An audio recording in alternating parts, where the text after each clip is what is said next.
ثانی زہرا۔ میرے بچوں، جناب زینب کا نام زینب ہے، قربان جائیں ہماری نسلیں اس بی بی کی جوتیوں پر، ان جوتیوں سے اڑنے والی خاک پر۔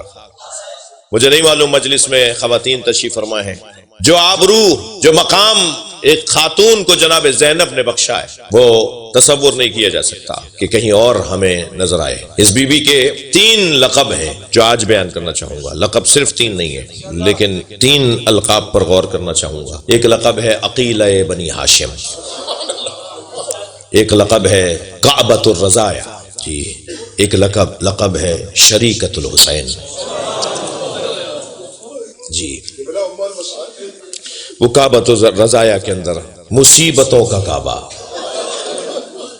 ویسے میں نے جناب زینب کی شہادت کی مجلس جہاں بھی پڑھی ہے، خمسہ بھی پڑھا ہے بی بی کی یاد میں، یہ بی بی کی فضیلت اور عظمت جب بیان ہوتی ہے تو خود عظمت اور فضیلت میں سننے والے کا دل موم ہونے لگتا ہے، اس مجلس کا رخ ہی کچھ اور ہوتا ہے۔ اس لیے میں نے کچھ تمہید کو لمبا رکھا۔ بی بی کا ایک لقب کعبۃ الرزایا، مصیبتوں کا کعبہ، جی مصیبتوں کا کعبہ، فضیلتوں کا کعبہ علی،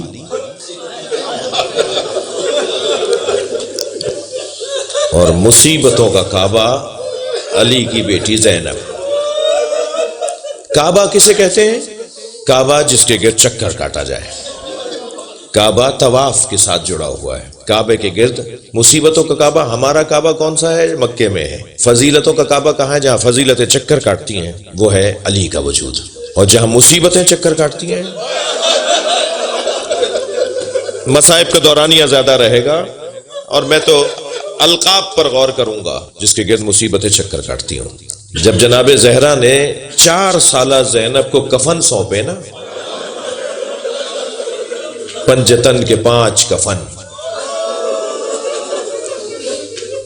تو وہ روایت عجیب کیفیت اس روایت سے بنتی ہے اہل دل کی۔ فرمایا جنت سے 5 کفن آئے تھے، ایک کفن تمہارے نانا کو تمہارے بابا نے دے دیے، اب یہ 4 کفن ہیں، ایک ایک دکھاتی رہو تو میں بتاؤں کس کا کون سا ہے۔ ایک کفن دیکھ کے فرمایا انہی دنوں میں تمہارے بابا علی آ کے کہیں گے کہ زینب اماں زہرا کا کفن دے دو، تو یہ میرا کفن ہے، یہ اپنے بابا کو دے دینا۔ پھر دوسرا کفن دیکھ کے فرمایا کچھ مدت کے بعد تمہارا بھائی حسن آ کے تم سے کہے گا بہن زینب بابا علی کا کفن دے دو، تو یہ جنت سے تمہارے بابا علی کا کفن آیا ہے۔ میں ہاتھ جوڑ کر آپ سب کی طرف سے جناب زہرا سے کہوں، بی بی 4 سال کی کم سن بی بی بچی ہے، اتنی سنگین ذمہ داری، یہ کام تو گھر کی بڑی عورتوں کو دیا جاتا ہے، اتنی سنگین ذمہ داری آپ جناب زینب کو دے رہی ہیں۔ تو عجب نہیں جناب زہرا کی آواز آئے، تمہیں نہیں پتا میری زینب کا کیا مقام ہے؟ بڑا حوصلہ ہے میری بچی کا، یہ 70 قدم کے فاصلے سے بھائی کو ذبح ہوتے دیکھے گی۔ اجرکم اللہ، اجرکم اللہ۔ اللہ کسی غم میں نہ رلائے سوائے غم اہل بیت میں، ہمیں رونے رلانے والوں میں۔ مجھے جلدی نہیں ہے، مجھے تسلی سے بی بی کی فضیلتیں ہی زینب بی بی کی مصیبتیں، جناب زینب کی فضیلتیں ہی جناب زینب کی مصیبتیں۔ ایک کفن دیکھ کے فرمایا انہی دنوں میں تمہارے بابا آ کے کفن مانگے تو یہ میرا ہے، کچھ مدت کے بعد تمہارا بھائی حسن کہے گا بابا علی کا کفن دے دو، تو یہ تمہارے بابا کا ہے۔ اب 2 کفن رہ گئے، فرمایا وہ کچھ مدت کے بعد تمہارا بھائی حسین آ کے کہے گا بھائی حسن کا کفن دے دو، تو یہ تمہارے بھائی حسن کا کفن ہے۔ آخری کفن دیکھ کے پہلے تو خود روئیں، اور روتے ہوئے فرمایا یہ بھی حسن کا کفن ہے۔ اجرکم اللہ، اجرکم اللہ۔ جناب زینب کم سن تھی نا، تو فوراً کہا اماں بھائی حسین کا کون سا ہے؟ تو جناب زہرا کی آنکھوں میں آنسو آ گئے، فرمایا زینب حسین کا کفن جنت سے نہیں آیا، میرا بچہ بغیر کفن کے دفنایا جائے۔